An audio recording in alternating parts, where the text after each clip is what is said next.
الله الرحمن الرحيم. Assalamu alaikum. I wanted to apply what we've done so far to actually now showing you that you can understand the Quran with very little Arabic. That what we have done really is the microcosm, the beating heart of Arabic grammar. So first and foremost, again, we always do a summary, and this is very important when learning anything actually. You have to continuously repeat the main ideas. Let me give you a slightly different layout of the the pronouns. So you can draw the table however you would like. And huwa, anta, ana. But this is a different way. Usually we went third person, second person, first person going down. Let's try this today where it's third, second, and first like this. He, you or thou, I. So huwa, let's do here. Huwa here, right? Male, female. Anta, anti. Ana, well, that's the same thing. Then we have the plurals, right? This is male, female. That's singular. Then we have hum and hunna. And notice that I'm not going to put the vowels anymore because hopefully you learned all that. Male, female, plural. Anta, anti. Hopefully you know all this at this stage. Antum, antunna. And if you're still getting to grips with this, well, really the best thing for you to do is just to keep writing this out, keep going through it, keep embodying its meanings and living it. There we are, the pronouns. Again, very quickly, let's just revise the verb forms. Let's do it like this. Let's go past. Huwa, fa'ala. Here, fa'alat. Anta, fa'alta. Anti, fa'alti. هو فعل هي فعلت هم فعلوا هن فعلنا أنتم فعلتم وفعلتن أنا فعلت ونحن فعلنا.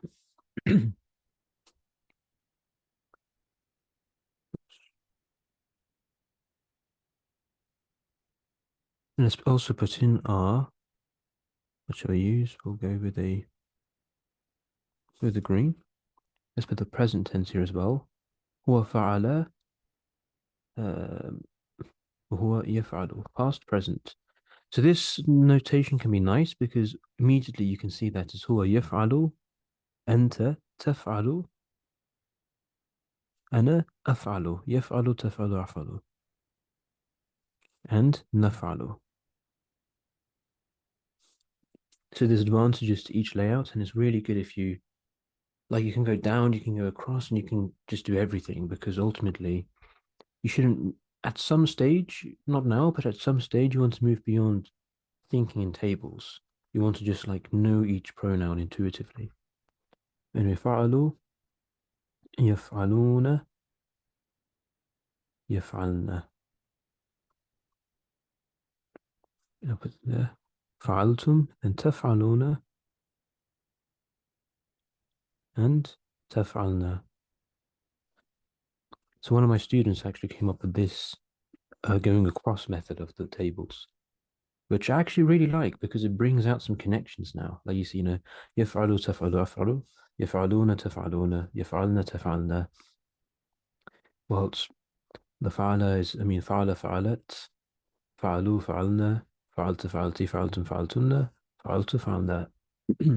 So maybe it's a bit better for the مضارع, the present tense. But regardless, this is all recap. Um, that's pronouns and verbs. So that's what I'm saying, that's the core. This is what we need. Then we have, that's a recap of nouns very quickly. Remember, you have the indefinite, indefinite. So you have to choose, which one is it? Is it indefinite or definite? Right? Then you have to choose, we'll just keep it like that. Which case is it going to be? Is it going to be the subject case, the object case, or the preposition case? It's also the possession case.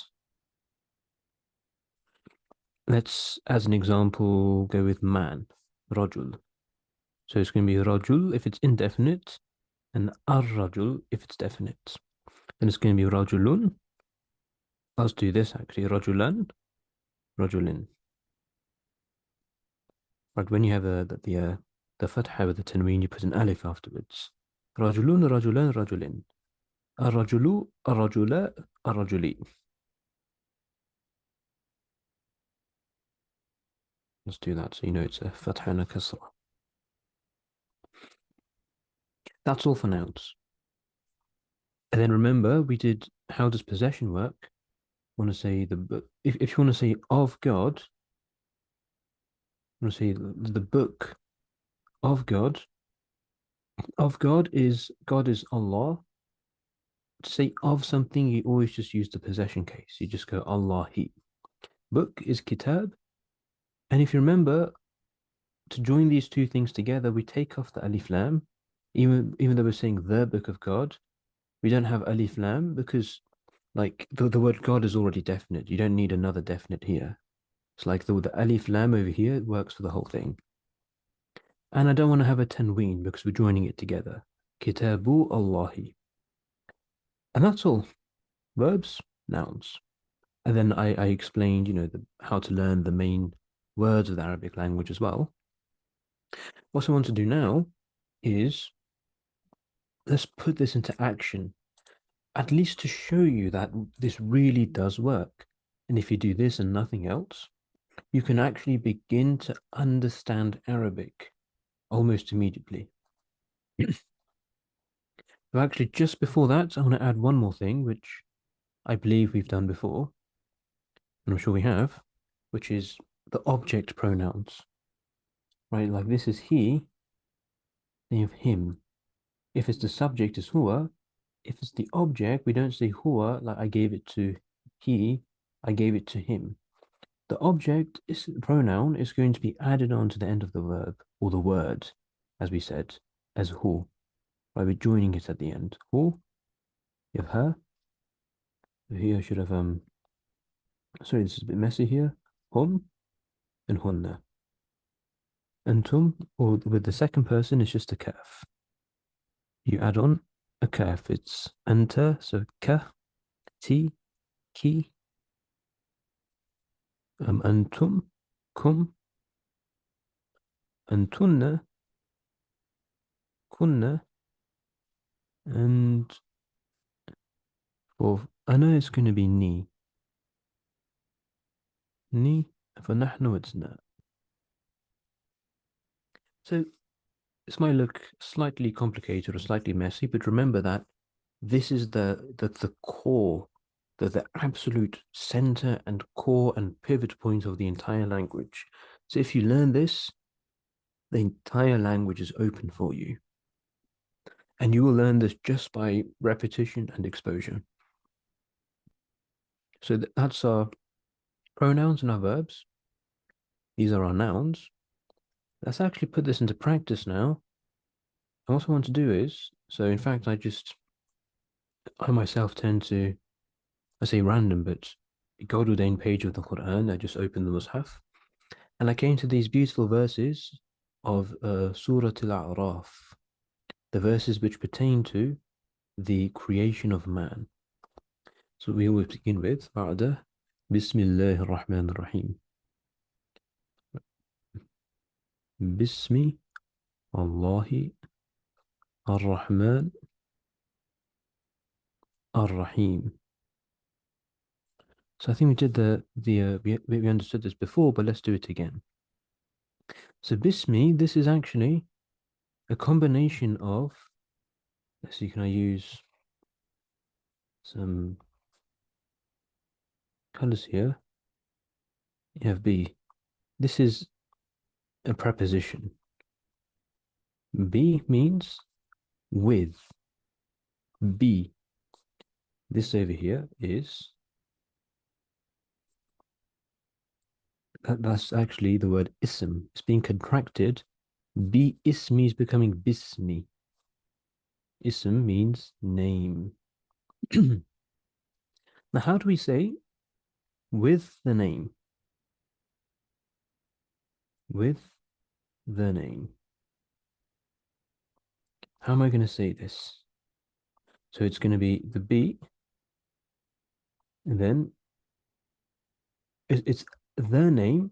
So take a minute to see how we say the name. If the name is ism, and what's the ending going to be? Is it going to be which one of these three endings is it going to be? If you've done that, well, this is the answer. It's al ism because we're saying their name, and this is the preposition, and the preposition case is going to be e. So it's bil ismi. Now, if I want to say of God, it's with name of God. Let's do this. It's not that God is Allah, but how do I say of God? Name of God. If you take a minute to do that, the answer is E, the E ending. Right, possession and preposition E. Allahi. And what's this going to be now? Because again, the same thing, the idafa, we don't say al-kitabu Allahi, we say kitabu Allahi. So this is not al-ism, even though it's the name of God. It's ism Allahi. Now question, I. It's E. Because it's from here. It's bil ismi. So bi ismi Allahi. Bismillahi. That's the meaning of that. And then we have these really adjectives to the name of God. Because it's Allahi, these are going back to that. The adjectives just follow the noun. Whatever the noun's doing, the adjective is going to do because it's not introducing a new idea in the sentence, but it's adding more detail to an existing idea. So this is how we make sense of Bismillahi ar-Rahmani ar-Rahim. Bismillahi ar-Rahman ar-Rahim. Now let's write out the verse. So this is going to be verse. We will do verse 11 and 12 of Surah Al-A'raf. So verse 11 is as follows. It's وَلَقَدْ وَلَقَدْ خَلَقْنَاكُمْ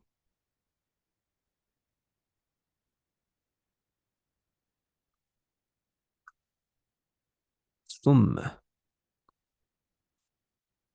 صورناكم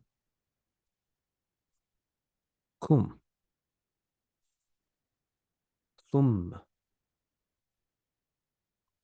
قلنا. Let me just check something right. Yes. ثم قلنا للملائكة ملائكة اسجدوا. Right. اسجدوا لآدم.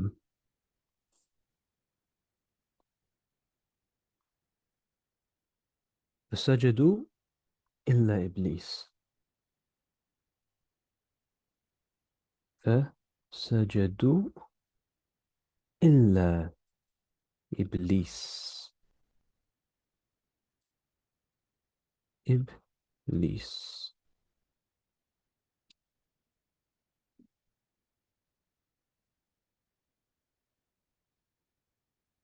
لم يكن من الساجدين. لم يكن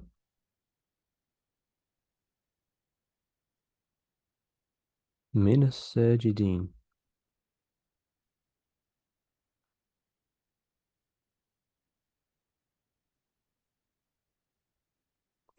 Let's make sense of this. Let's go to blue. So what is and laqad. So we'll go over particles at some point, but essentially laqad is just adding a bit of emphasis. Walaqad. Now this is your exercise. خلقناكم. So we say خلق. He created. هو خلق. He created. Now go back to the beginning and use this graph to translate or understand خلقناكم. If you've done that, hopefully you see that خلقنا is فعلنا, نحن فعلنا. It's نحن خلقنا and kum. So نحن خلقناكم. We created you. خلقناكم. There's our thing. ثم. ثم is another connective. It means then. And we created you. Then صورناكم. صور is again هو خلق, to create. صور is to shape. Again, what does صورناكم mean? So it's actually the same as خلقناكم. صورناكم. We shaped you. Right, the subject of the verb or the doer of the verb is na. نحن. نحن خلقناكم. You. نحن صورنا. We shaped kum. You. This is God speaking to humanity. We created you. Then we gave you shape and form. Right, for a poetic translation of shape. Then قلنا. This is from قال, to say. قلنا. What's the meaning of that? It's again فعلنا. فعلنا قلنا. We said, and this is all past tense. Then we said. So this is li al-malaika. Li means to. It's a preposition. In fact, let me change the color here just for a second. Lam here. Li means to. Is a preposition. Now, malaika means angels, plural. It's ma malaika. Malaika. Again, 6 possibilities. You can write out the declension table for malaika. If you do that, it's malaikatun, malaikatan, malaikatin.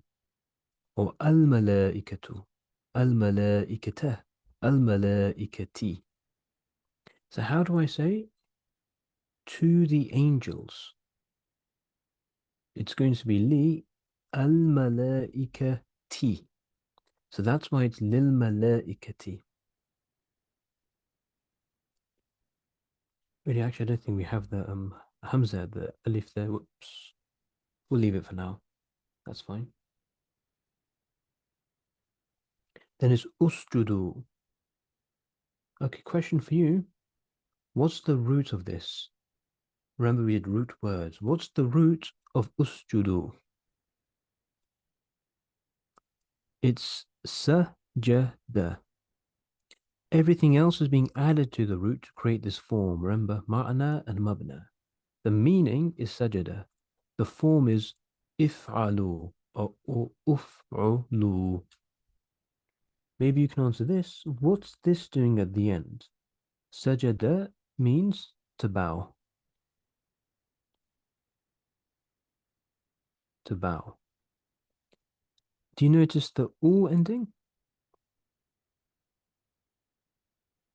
If you go to the verb chart and see where the u occurs, you'll see that it's fa'alu, yaf'aluna, taf'aluna. The u is therefore the plural. So what it's doing here is it means plural.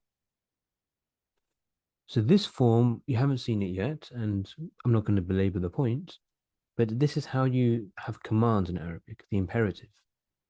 You say usjudu, and it's a plural. So this means bow down. Then we said to the angels, ثم قلنا للملائكة اسجدوا, bow ye yourselves down. Again, li Adam, to Adam.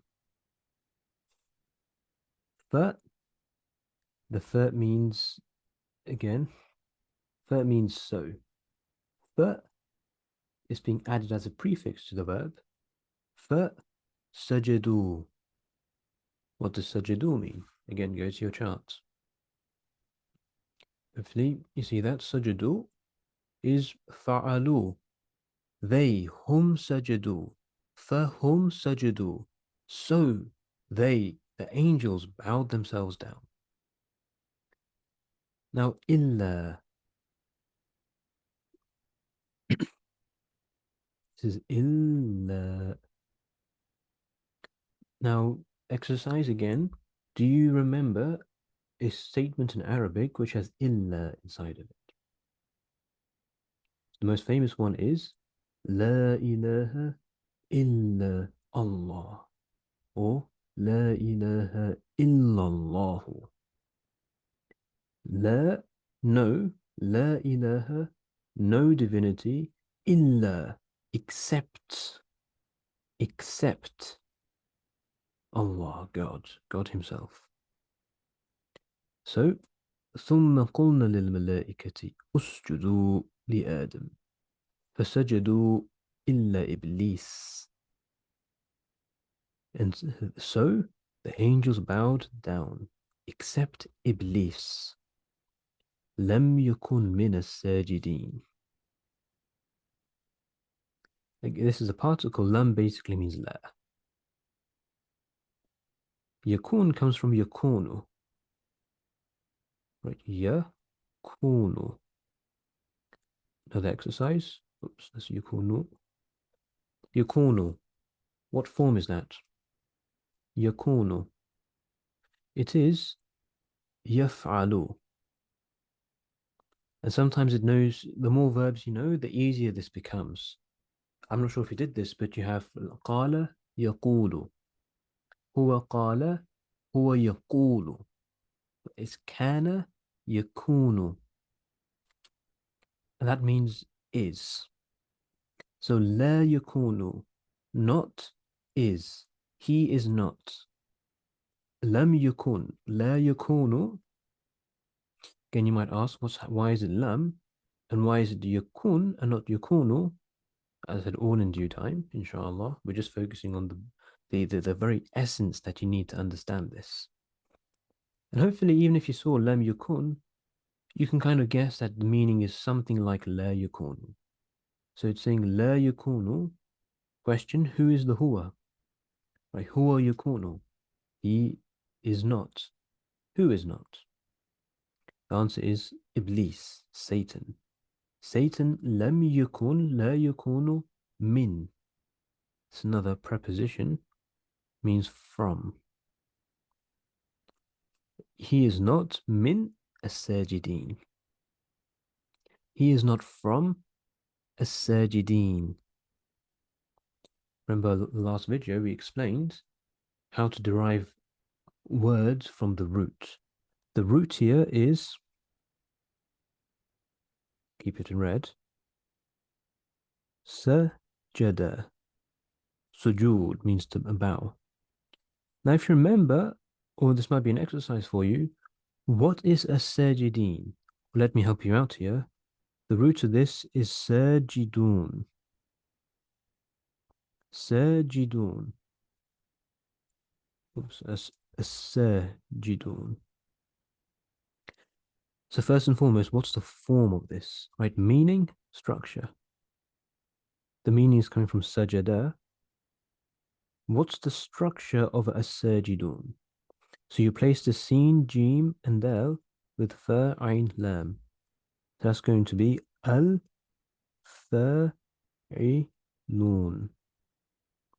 This is the plural of fa'il. The fa'il is the doer of the verb. So sajid means a bower, someone who bows.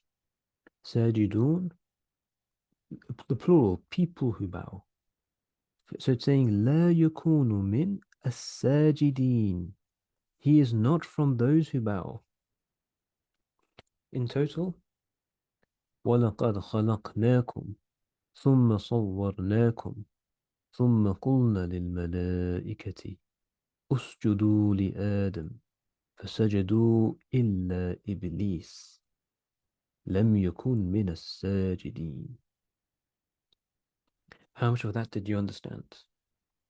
Hopefully with this, using the grammar you've picked up so far, I hope that it was something non-trivial. And of course, you're not going to understand this fluently now. It's going to take time. What I really hope is that you see that it's doable. This is a verse from the Qur'an, from the middle of the Qur'an. It's not an easy verse. It's a verse. Most verses are like this. What I want you to have is the feeling that you can do this. Learning Arabic is easy, and you have to believe that.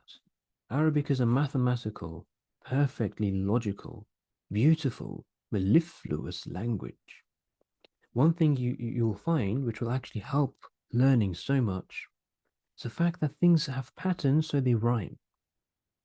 خلقنا صورنا in fact خلقناكم صورناكم. There's a lot of repetition and rhyming in the Arabic language. Arabic rhymes more often than it doesn't. So in English, to form poetry, usually we like rhyming structures.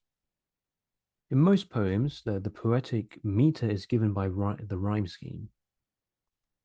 But in Arabic, poetry is not defined by rhyme because ordinary conversational rhyme, just speaking Arabic, is rhythmic.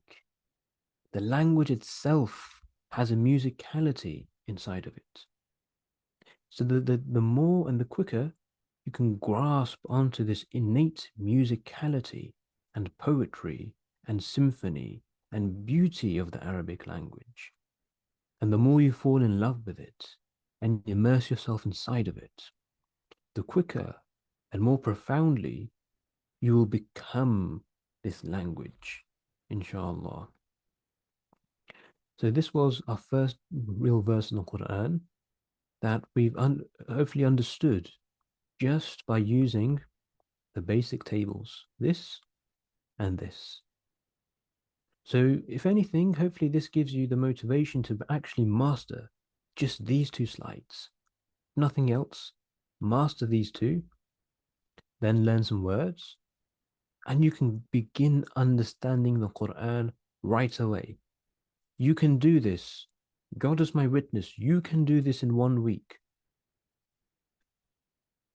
Starting from today, in 1 week, you can begin understanding the Quran while you read it. Inshallah, I'll end this video here. Wa assalamu alaikum wa rahmatullahi wa barakatuh.